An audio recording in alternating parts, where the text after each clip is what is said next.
So, I think if I'm going to paint with broad brushstrokes, there's, you know, extraordinary things that we should pray for, right? And then there's ordinary things that we should pray for.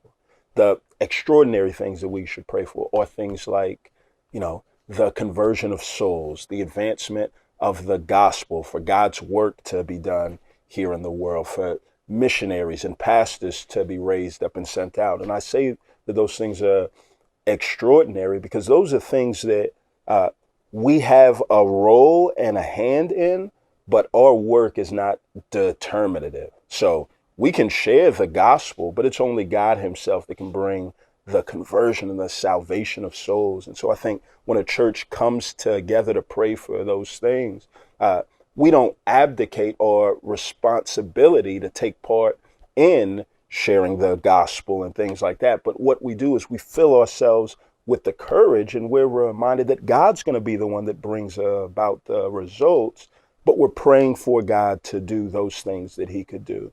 But then very ordinary things, right? So, you go to the Lord's Prayer and we're told to pray for things like our daily bread, things that we're tempted to take for granted, right? The fact that you and I are going to eat.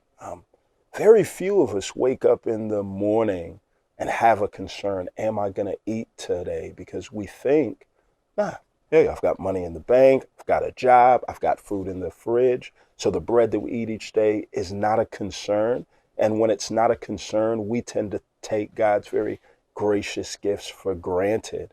And so not praying for the ordinary things can cause us to, as a church, to be entitled and to think that we've brought those things on ourselves, and things that we think we can get ourselves. It's easy for us to keep those things to ourselves.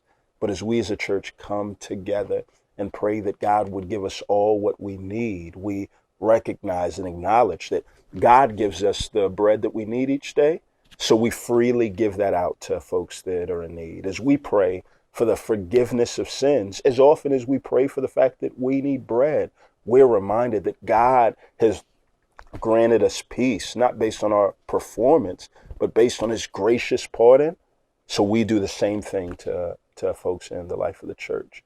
So it's the very ordinary things that you and I tend to take for granted that we pray for as well. And we see God changing the dynamics of what goes on in the life of the church.